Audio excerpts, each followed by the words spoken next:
At first glance, First African Baptist Church looks like most modern sanctuaries, but as you look closer, you see many original pieces from the stained glass windows, the pews, the pipe organ, which is the oldest in the state of Georgia. It was made by a gentleman named Henry Urban. It was made between 1832 and 1834, and that instrument took 2 people to operate it.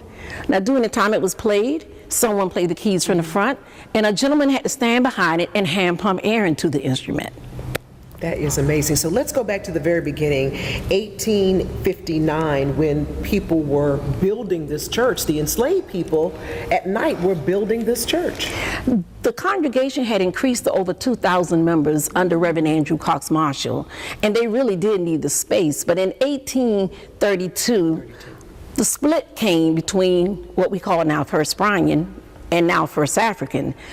But Andrew Cox Marshall actually had the church members to actually take money they had been saving toward buying their freedom or the freedom of their children, instead purchase this land and a wooden structure that was left by First Baptist that was here on Franklin Ward. That was done November of 1832, and they moved in that building and they worship out of that old wooden church for 23 years. But 1855 is when they tore down that structure and they began building this building, which was built of brick. Now, I have to say, during that time, slaves were told you could not build with the best product that whites build with. And that was a Savannah gray brick that was made down on the Hermitage Plantation. Well, Andrew Cox Marshall had a different idea. He said, we'll make our own brick. The bricks were made down at the river, hauled back up here. The walls of this church are 4-layer brick thick. Wow. 4-layer brick thick. But one thing is so amazing, no one ever addresses that Marshall received punishment for building this building of brick. And the punishment came to a man who was 99 years old. You see, he passed away at the age of 100, December 7th of 1856.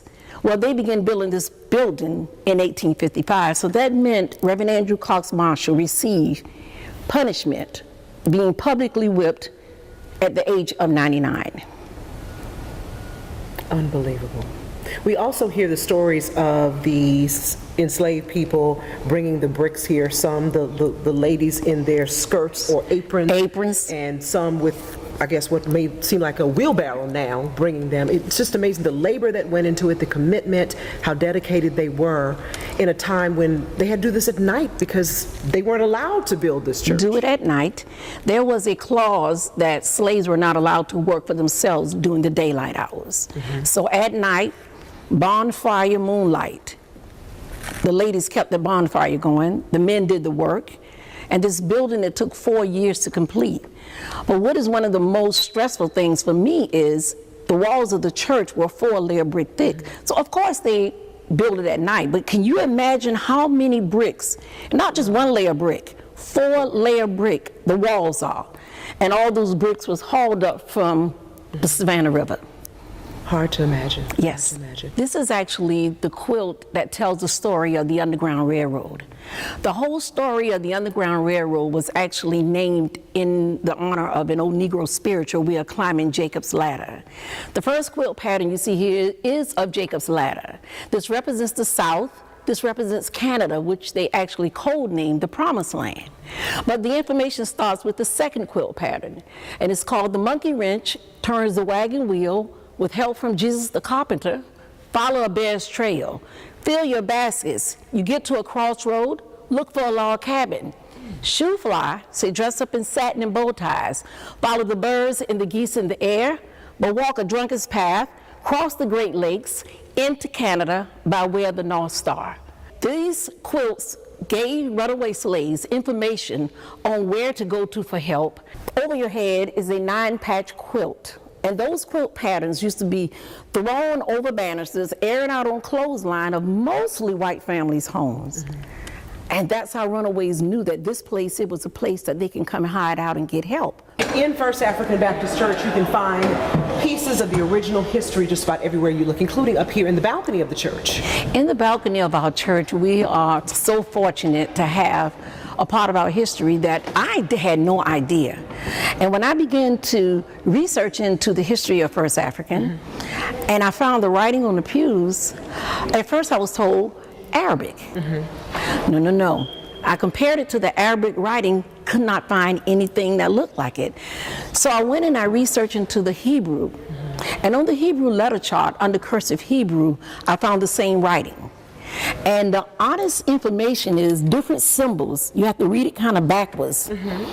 And it's actually talking about to secure a desired harvest that entered through a pathway into this household. So this writing is actually identifying that some kind of way people was hiding in this building and beneath this building. That is what my take in on it. And so since I found the cursive Hebrew on the pews of First African, that let me know that there was another language, another way for them to pass information on to us. We just had to figure it out. The connections to the Underground Railroad can also be found downstairs in the church fellowship hall. Beneath the floor here is a hiding place. But then we have originally 26 diamond-shaped patterns for breathing. These are the breathing holes. And the breathing holes were done by the slaves in a Congolese cosmogram, which is an Ethiopian cross. It is a symbol of continuity. Slaves and Ethiopian people use this for meditating and praying. If you wanted to meditate and pray using this symbol, you will stand in the center of the cross here, and this is called my crossroads. To my right corner will represent my birth, in front of me life, to the left death, behind me rebirth. In front of me on the sides represent air I breathe, and behind me water beneath my feet. This symbol was used, 26 patterns evenly made throughout, drew no attention, Dawn, no attention.